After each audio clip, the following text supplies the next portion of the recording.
अस्सलाम वालेकुम फ्रेंड्स, उम्मीद है कि आप सब खैरियत से होंगे। तो फ्रेंड्स, आज मैं आप लोगों को जो टिप्स बताने वाली हूँ वो ब्राइडल्स के लिए है।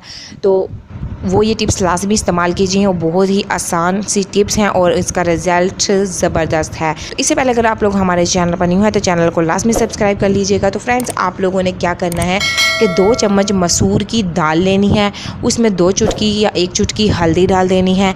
उसमें चावलों का आप लोगों ने आटा डालना है, बेसन डालना है, 1 चम्मच सिरका डालकर ब्लेंडर में डाल लें और इसको अच्छी तरह से चलाएं ताकि एक पेस्ट तैयार हो जाए। इस पेस्ट को 20 मिनट के लिए चेहरे पर लगाएं और खुश्क होने के बाद अपने हाथों को गीला करके चेहरों पर मसाज करें।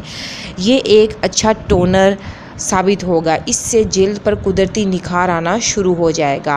क्लींजिंग, 1 चम्मच लेमन का रस और 1 चम्मच दही को अच्छी तरह से मिक्स कर लें और इसको टमाटर के एक टुकड़े पर रखें।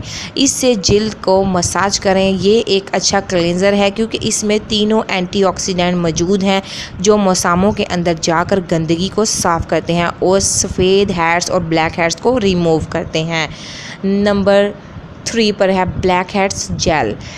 एलोवेरा का गूदा और पपीते का गूदा अच्छी तरह से ब्लेंड कर लें और इसमें 1 चम्मच बेकिंग सोडा डालकर मिक्स करें और इसे चेहरे पर लगाएं। मुस्तकिल मसाज करें। इससे ब्लैक हेड्स भी साफ़ हो जाएंगे और चेहरा भी ग्लो करेगा। ये 3 टिप्स हैं ब्राइडल्स के लिए, वो इसको इस्तेमाल कीजिए ताकि उनके चेहरे पर निखार आए और तमाम मसले ख़त्म हो जाएँ। तो बहुत आसान सी टिप्स हैं, लाजमी इस्तेमाल कीजिए। Thank you for watching my video.